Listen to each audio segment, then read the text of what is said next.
এরপরে হযরত ইব্রাহিম আলাইহিস সালাম আল্লাহ তাকে নির্দেশ করলেন, এবার তুমি অটল অবস্থানে অবিচল থাকো। পরীক্ষায় পাশ করলেন, রশি কেটে দেওয়া হলো, হযরত ইব্রাহিম চলে গেলেন আগুনে। কোথায়? সহিহ বুখারীতে এসেছেন, আল্লাহর হাবিব ইরশাদ করেছেন, হযরত ইব্রাহিম আগুন তার শরীর স্পর্শ হবার আগে তিনি পড়তে লাগলেন, হাসবিয়াল্লাহু লা ইলাহা হাসবিয়াল্লাহু ওয়া নি'মাল ওয়াকিল।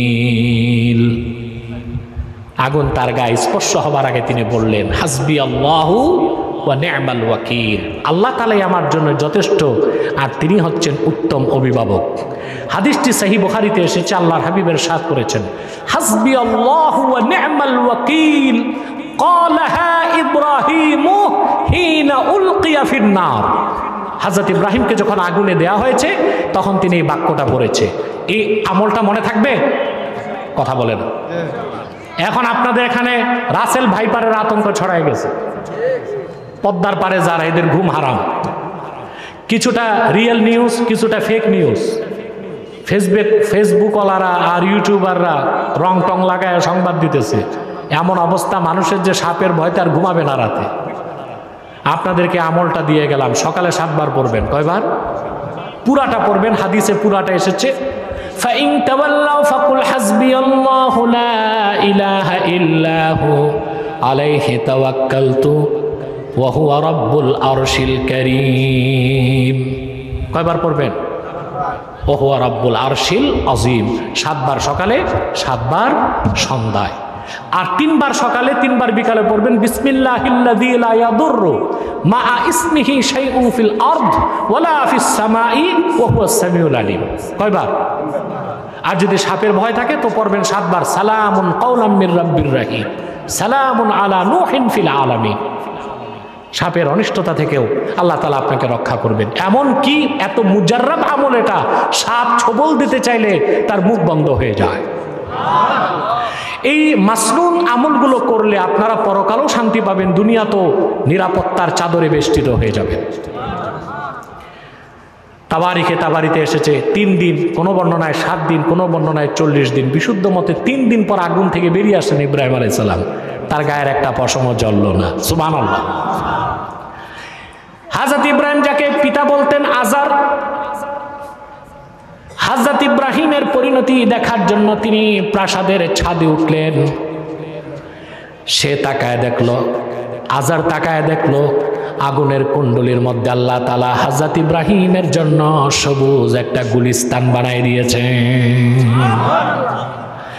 আজার তখন আফসোস করে বলল, নি'মার রাব্বু রাব্বুকা ইয়া ইব্রাহিম। আসলে ইব্রাহিম, আজকেই তোমার রবকে চিনতে পেরেছি। সত্যি তোমার রব উত্তম প্রতিপালনকারী। আগুন থেকে বেরিয়ে আসলেন। এইবার নমরুদের হুঁশ ফিরছে যে ইব্রাহিমকে তো কিছু করা যাবে না। এবার হযরত ইব্রাহিমকে সে সংলাপে ডাকলো। কিসে?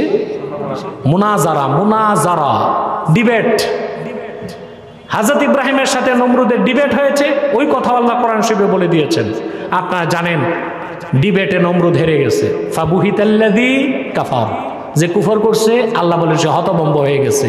হযরত ইব্রাহিমের কাছে সে পরাজিত হলো। এরপর আল্লাহ নির্দেশ করলেন, ইব্রাহিম তুমি হিজরত করো। হযরত ইব্রাহিম আলাইহিস সালামের কাছে প্রথম ঈমান আনলেন তার ভাতিজা হযরত লূত আলাইহিস সালাম। কে? তিনি দ্বীনের দাওয়াত দিয়েছেন জর্ডানে। জর্ডানের মানুষগুলো ওই সময় ছিল সমকামী, লেসবিয়ান। এটা হারাম না? জোরে বলতে হবে। এই যে ট্রান্সজেন্ডার, একটা ফেতনা বের হয়েছে বাংলাদেশে, লিঙ্গ পরিবর্তন, এটার বিরুদ্ধে প্রথম বাংলাদেশে আমার 17 পৃষ্ঠার ফতোয়া আমি মিনিস্ট্রি পর্যন্ত পাঠিয়েছি। আপনারা জানেন সরকার সিদ্ধান্ত নিয়ে বাধ্য হয়েছে শরীফার গল্প বাদ দিতে।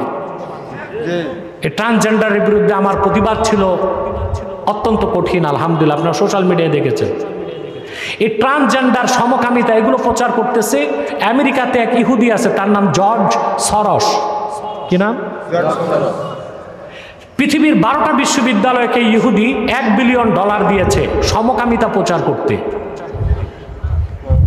অত্যন্ত দুঃখজনক, ওই 12টা বিশ্ববিদ্যালয়ের মধ্যে বাংলাদেশের ব্রাক বিশ্ববিদ্যালয় একটা,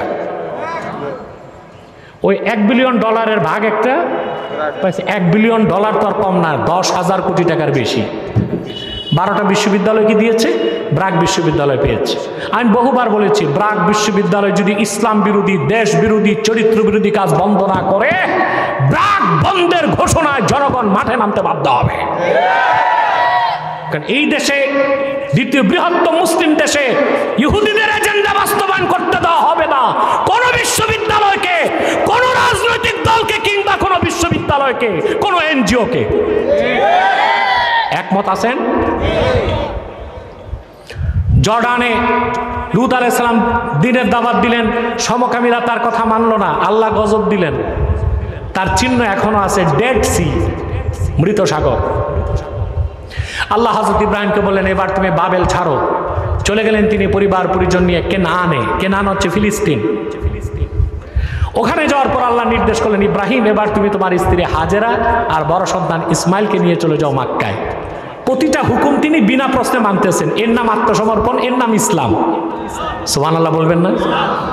আমি কি বুঝাতে চাচ্ছি তা তো বুঝতে পারতেছেন। চলে গেলেন তিনি মক্কায়, জনমানব শূন্য নির্জন একটি জায়গা মক্কাতুল মুকাররমায়। আপন স্ত্রী হাজেরা আর বড় সন্তান হযরত ইসমাইলকে রেখে চলে আসলেন। তাফসীর কুরতুবীতে এসেছে, হযরত ইসমাইলের বয়স যখন 13 বছর হয়ে গেল, আল্লাহ পাক বলেছেন, ফালাম্মা বালাগা মাআহুস সা'য়া قال يا بني إني أرى في المنام أني أذبحك فانظر ماذا ترى। বয়স যখন কত বছর? 13 বছর। তখন হযরত ইব্রাহিম ফিরে আসলেন। 13 বছর রেখে গেছেন শিশু বাচ্চা, 13 বছরের বালক বাবার সাথে দৌড়ায়। কেমন আদর লাগছে সন্তানের জন্য। আল্লাহ স্বপ্নে 3 দিন দেখালেন, পরপর 3 দিন তোমার সন্তানকে জবাই করো। তিনি সন্তানকে বললেন, বৎস, আমি স্বপ্নে দেখি আমি তোমাকে জবাই করছি, এবার তুমি চিন্তা করো আমি কি করব। যেমন পিতা তেমন সন্তান। হযরত ইসমাইল জবাব দিলেন, قال يا أبت افعل ما تؤمر ستجدني إن شاء الله من الصابرين। প্রিয় পিতা, আল্লাহর যেই রকম হুকুম তাই করুন। অর্থাৎ আপনার আল্লাহর হুকুম প্রস্তুত, আপনার ছুরি প্রস্তুত, আমার গর্দানও প্রস্তুত। আত্মসমর্পণ কি শুধু ইব্রাহিম আলাইহিস সালাম করছেন, না তার ছেলেও করছেন? এই জন্য ঠিক তার পরের আয়াতে আল্লাহ পাক বলেন, ফালাম্মা আসলামা ওয়া তাল্লাহু লিল জাবিন। পিতা পুত্র দুজন যখন আত্মসমর্পণ করলো, সুবহানাল্লাহ, পিতা তখন পুত্রকে মাটির দিকে উপর করে শুইয়ে দিল। সুবহানাল্লাহ। আসলামা বলেছেন আল্লাহ তাআলা, দুটোর কথা। হ্যাঁ, একজনের কথা বলেন নাই, আসলামা। আসলামা পিতা পুত্র দুজনেই যখন আত্মসমর্পণ করলো। ওয়াতাল্লাহু লিল জাবিন। জাবিন হচ্ছে ডান পাশ বাম পাশ, জাবিনাইন, বাইনাহুমা জিবহা, কপাল, মাঝখানে কি? ডান এক জাবিন, বাম এক জাবিন। আল্লাহ পাক বললেন, যখন সে একদিকে কাত করে সন্তানকে শোয়াই দিল, আল্লাহ পাক ডাক দিয়ে বললেন, কাসাদ্দাক্তার রুইয়া, ইব্রাহিম তুমি স্বপ্নকে সত্য বানাই দিছো, তোমার পরীক্ষা হয়ে গেছে। ওয়া কাযালিকা নাজজিল মুহসিনিন। এভাবে আমি আত্মসমর্পণকারী বান্দাদেরকে পুরস্কৃত করে থাকি। ইসমাইলকে আল্লাহ মাফ করলেন, আসলো দুম্বা, তিনি জবাই করলেন। আমরা সেই কোরবানি করে আসছি। সুবহানাল্লাহি বিহামদি।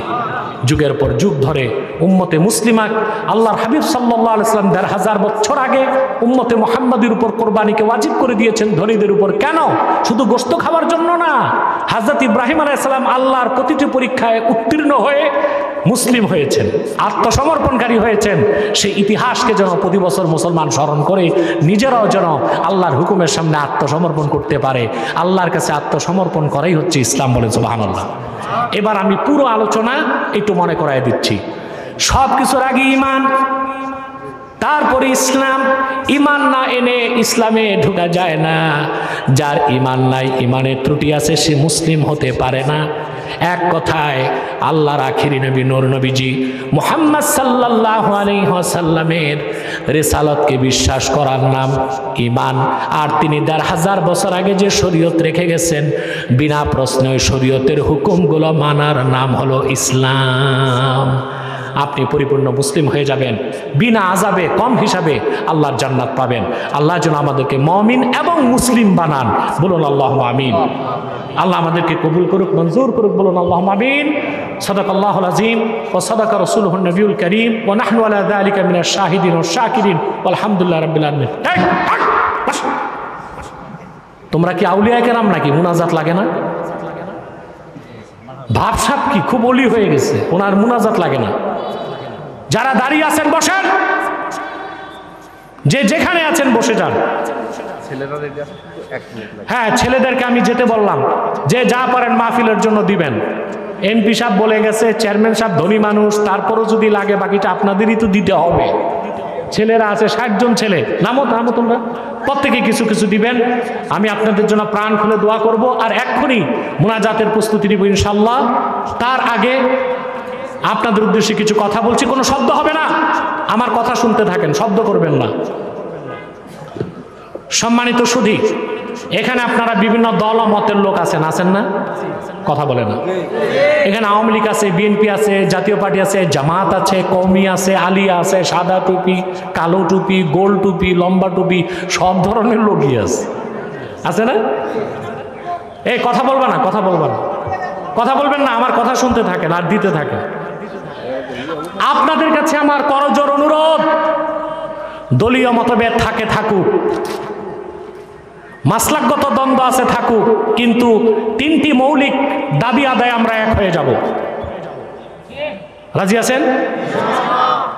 ইসলামের সুমহান স্বার্থ রক্ষায় সকল দলের মুসলমান আমরা ঐক্যবদ্ধ হয়ে যাব ইনশাআল্লাহ।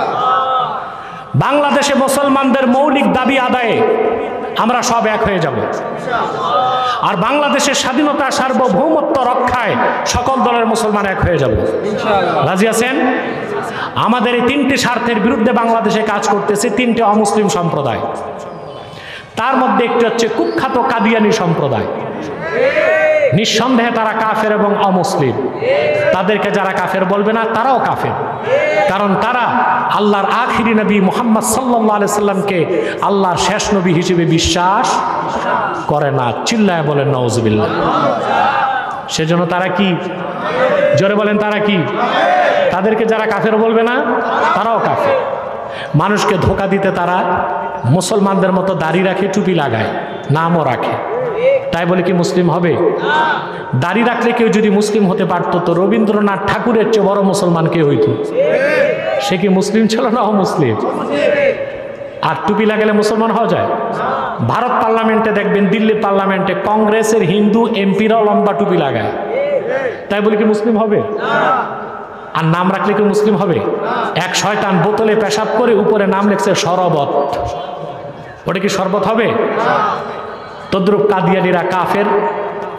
আব্দুল আউয়াল, আব্দুল সামাদ, মোবাশ্বের আলী, কবির চৌধুরী, শাহরিয়ার কবির আর নিঝুম মজুমদার, এসব নাম রাখার দ্বারা তারা মুসলমান হতে পারে না।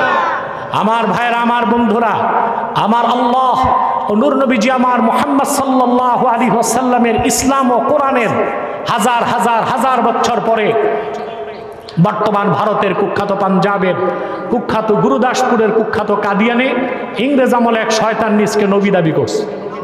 চিল্লায় বলেন নাউজুবিল্লাহ। শয়তানটার নাম রেখেছিল তার বাপ মির্জা গোলাম আহমদ কাদিয়ানি। সাবধান, তাকে গোলাম আহমদ বলা যাবে না, কারণ গোলাম আহমদ অর্থ আহমদ এর গোলাম। কোনো কাফের কোনোদিনও গোলাম আহমদ এর গোলাম হতে পারে না। আর কাদিয়ানের কাজ্জাব ছিল শেষ দরজার কুখ্যাত কাফের, সে গোলাম আহমদ এর গোলাম ছিল না, সে ছিল কুখ্যাত শয়তানের কুখ্যাত গোলাম। কাদিয়ানের কাজ্জাব মিথ্যা নবুয়তের দাবিদার মির্জা গোলাম শয়তান কাদিয়ানির উপর গজব এসেছে 1908 সালে। যখন গজব এসেছে, কাদিয়ানের কাজ্জাব মিথ্যা নবুয়তের দাবিদার মির্জা গোলাম শয়তান কাদিয়ানি 1908 সালে ধ্বংস হয়ে কুখ্যাত জাহান্নামের কুখ্যাত কুকুরে পরিণত হয়েছে, তার অনুসারীরাও ধ্বংস হয়েছে। বর্তমানে কিছু কাদিয়ানি বাংলাদেশে আছে। ইতিমধ্যেই তারা বাংলাদেশে 100 সেন্টার করে ফেলেছে। নাম পরিবর্তন করে করে তারা মিথ্যা পরিচয় দেয়। কখনো নিজেদের পরিচয় দেয় আহমদি জামাত, কখনো বলে আহমদিয়া জামাত, কখনো বলে আহমদি সম্প্রদায়, কখনো বলে আহমদিয়া সম্প্রদায়, কখনো বলে আহমদি মুসলিম জামাত, কখনো বলে আহমদিয়া মুসলিম জামাত। সাবধান, যত কাদিয়ানি ছিল আছে থাকবে, তারা কেউ আহমদি জামাত নয়, আহমদিয়া জামাত নয়, আহমদি সম্প্রদায় নয়, আহমদিয়া সম্প্রদায় নয়, আহমদি মুসলিম জামাত নয়, আহমদিয়া মুসলিম জামাত নয়, তারা শয়তানি জামাত, কুখ্যাত জাহান্নামের কুখ্যাত কুকুরের দল। আমাদের সকল দলের একটাই দাবি, অনতিবিলম্বে স্বাধীন বাংলায় শয়তান কাদিয়ানীদেরকে রাষ্ট্রীয়ভাবে অমুসলিম ঘোষণা করতেই হবে, করতেই হবে, করতেই হবে। এই দাবি আদায় যদি জানমাল দিতে হয়, কারা কারা প্রস্তুত আছেন হাত তুলে দেখা।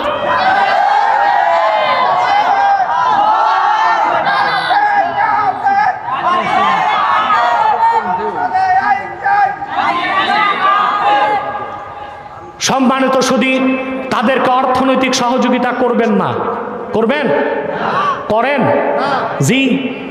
প্রাণ কোম্পানির যত জিনিস তাদের, সেজান কোম্পানির জুস তাদের, RFL এর পণ্যগুলো তাদের, প্রথম আলো, ডেলি স্টার, কালের কণ্ঠ, এগুলো তাদের। এগুলো ধরবেন না, কিনবেন না, বেচবেন না, নৈতিক দায়িত্ব হিসেবে মনে থাকবে। আরেকটা অমুসলিম সম্প্রদায় আমাদের বিরুদ্ধে কাজ করছে, এটা হচ্ছে ঈসাই জামাত, খ্রিস্টানদের একটা গোপন দল। এরা 1975 সালে মাঠে নামছে আর বাংলাদেশে খ্রিস্টান ধর্ম প্রচার করছে। আর এদেরকে সহযোগিতা করতেছে ব্রাক, আশা, কারিতাস, আক্ষেপ, পদক্ষেপ। করবেন না? করবেন? করেন? জি। প্রাণ কোম্পানির যত জিনিস তাদের, সেজান কোম্পানির জুস তাদের, RFL এর পণ্যগুলো তাদের, প্রথম আলো, ডেলি স্টার, কালের কণ্ঠ, এগুলো তাদের। এগুলো ধরবেন না, কিনবেন না, বেচবেন না, নৈতিক দায়িত্ব হিসেবে মনে থাকবে। আরেকটা অমুসলিম সম্প্রদায় আমাদের বিরুদ্ধে কাজ করছে, এটা হচ্ছে ঈসাই জামাত, খ্রিস্টানদের একটা গোপন দল। এরা 1975 সালে মাঠে নামছে আর বাংলাদেশে খ্রিস্টান ধর্ম প্রচার করছে। আর এদেরকে সহযোগিতা করতেছে ব্রাক, আশা, কারিতাস, আক্ষেপ, পদক্ষেপ, আরো কি কি আছে, হ্যাঁ, গ্রামীণ উদ্বেগ, বিভিন্ন নামে এনজিও গুলো আছে, 900 এনজিও প্রায়। এরা এই খ্রিস্টান ধর্ম প্রচারে ঈসাই জামাতকে সাহায্য করে। এদের টার্গেট হচ্ছে 2050 সালের মধ্যে তারা বাংলাদেশের একটা অঞ্চলকে খ্রিস্টান রাষ্ট্র বানাবে। আমাদের সকল মুসলমানকে এক থাকতে হবে। রাজি আছেন? ইনশাআল্লাহ।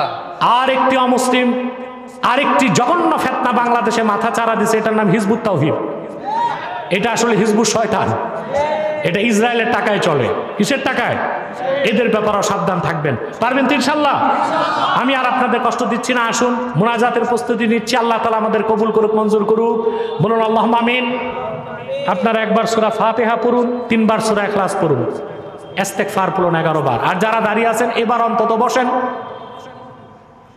এরা বসবে না। আসলে আমাদের মাহফিল অনেক সময় হিন্দুরাও আসে, ওরা বসতে লজ্জা পায়। আমরা বসতে বলি না, মনে করি যেমনি আছে অমনে থাক। ওই রকম ছাড়া মুসলমান যারা আছেন তারা বসেন। টাইম কত দেখো?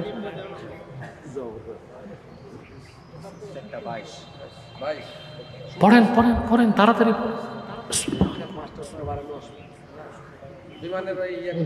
লঞ্চ না পেলেন, আধা ঘন্টা আগে থাকতে হবে।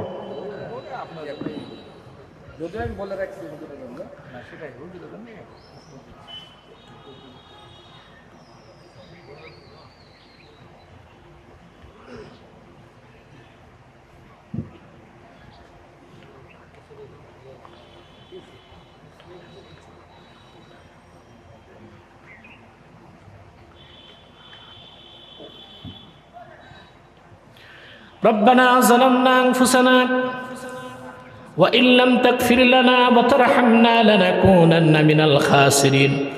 আল্লাহ তাআলা পানিয়ালা আদর্শ ডিগ্রি কলেজ মাঠে 10ম বার্ষিক তাফসিরুল কোরআন মাহফিলে দিনের বেলা জোহরের পর থেকে তোমার অসংখ্য বান্দা বসে আছেন, তাদের নিয়ে দুটো হাত তুলেছি। পর্দার আড়ালে মা বোন আছেন, এতগুলো মানুষের মধ্যে যার দুটো হাত তোমার ভালো লাগে আল্লাহ, তার দুটো হাতের বিনিময়ে আমাদের জীবনের সব গুনাহ খাতা মাফ করে দাও। হৃদয়ের গভীর থেকে দোয়া করি আল্লাহ, তোমার আখিরি নবী নূর নবীজি আমার মুহাম্মদ সাল্লাল্লাহু আলাইহি ওয়াসাল্লাম আজ থেকে ১৫০০ বছর আগে দুনিয়া থেকে বিদায় নিয়েছেন। হায়াতুন নবী হিসেবে জান্নাতুল ফেরদাউস রওজা মুবারকে বিশ্রাম নিয়েছেন। জীবনে একবার তোমার আখিরি নবী নূর নবীজি মুহাম্মদ সাল্লাল্লাহু আলাইহি ওয়াসাল্লামের জান্নাতুল ফেরদাউস রওজা মুবারকে উপস্থিত হয়ে গো আল্লাহ, তোমার হাবিবের নূরের কদমে দরুদ ও সালামের হাদিয়া দেবার আগে আল্লাহ তুমি ডাক দিও না। আল্লাহ তাআলা একবার বা একাধিকবার যারা সোনার মদিনায় নূরের মদিনায় যেতে পেরেছি, জীবনে বারবার তোমার আখিরি নবী নূর নবীজি মুহাম্মদ সাল্লাল্লাহু আলাইহি ওয়াসাল্লামের নূরের শহর মদিনাতুল মুনাওয়ারা জিয়ারতের জন্য তাদের কপালটা খুলে দাও। হৃদয়ের গভীর থেকে দোয়া করি আল্লাহ, তোমার আখিরি নবী নূর নবীজি আমার মুহাম্মদ সাল্লাল্লাহু আলাইহি ওয়াসাল্লামের নূরের চেহারা মুবারক স্বপ্ন একবার দেখে গো আল্লাহ, জান্নাত ওয়াজিব হবার আগে তুমি ডাক দিও না। একবার বা একাধিকবার যারা তোমার আখিরি নবী নূর নবীজি মুহাম্মদ সাল্লাল্লাহু আলাইহি ওয়াসাল্লামের নূরের চেহারা মুবারক স্বপ্নে দেখার সৌভাগ্য লাভ করেছে আল্লাহ, জীবনে বারবার দেখার জন্য তাদের কপালটা তুমি জান্নাতি কপাল বানায় দাও। আল্লাহ, আমাদের অনেকের বাবা নাই, অনেকের মা নাই, অনেকের বাবা মা একজনও নাই।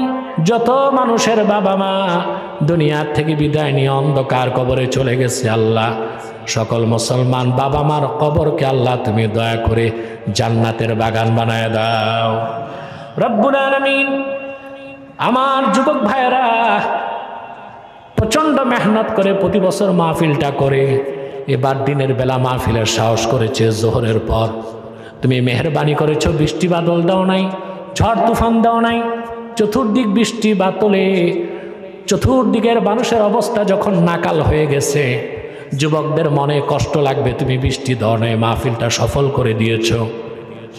এই প্রত্যেকটি যুবককে আল্লাহ তুমি দিনের কর্মী বানায় দাও, ইমানদার বানায় দাও, সহিহ আকীদার ধারক বানায় দাও, আহলুস সুন্নাল জামাতের অনুসারী বানায় দাও, খাতমে নবুয়ত আন্দোলনের সৈনিক বানায় দাও। আল্লাহ, পর্দার আড়ালের মা বোনদের দুঃখ কষ্ট দূর করে তাদের প্রত্যেককে একটি সোনার সংসার দান করুন। আল্লাহ, এই কমিটিতে যারা আছে, বিশেষ করে চেয়ারম্যান মুখলিসুর রহমান কামরুল, আরও যারা আছে তার সাথে, বিশেষ করে যুবকদের মধ্যে আব্দুল মালিক সহ আরও যারা আছে, আল্লাহ আমি সবার নাম জানি না, তুমি সবার নাম জানো। আল্লাহ, প্রত্যেকটি যুবককে কবুল করুন। রক্ত পানি করা ঘামের পয়সা যারা দিয়েছে, সকলের এই ধনকে কবুল করো, মনকে কবুল করো। ভাইরা আমার, বিদায় লগ্নে একটি মিনিট সময় ছেড়ে দিলাম। চক্ষুটা বন্ধ করুন, দিলটা নরম করুন, মাথাটা নত করুন। আল্লাহর আখিরি নবী নূর নবীজি আমার মুহাম্মদ সাল্লাল্লাহু আলাইহি ওয়াসাল্লামের ওসিলা ধরে আল্লাহর কাছে চান, যা চাইবেন তাই কবুল হয়ে যাবে। যদি পারেন ভাইরা, সারা জীবনের গুনার কথা মুনাজাতে মনে করে আমার আল্লাহর কাছে আত্মসমর্পণ করে 2 ফোঁটা চোখের পানি সদকা করে দিন।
اللهم إنا نتوسل إليك بوسيلة حبيبك المحترم نبيك الخاتم سيدنا وسيد الأبرار نبينا ونبي الأنبياء محمد بن عبد الله نبي الله رسول الله صلى الله عليه وسلم الذي أكملت به قصر النبوة وحكمت لا نبي بعده وأعلنت في القرآن بالبرهان أن محمدا صلى الله عليه وسلم خاتم النبيين والمرسلين قبل 15 سنة وصلى الله تعالى على خير خلقه نبينا محمد نور الله وعلى آله وصحبه أجمعين برحمتك يا أرحم الراحمين.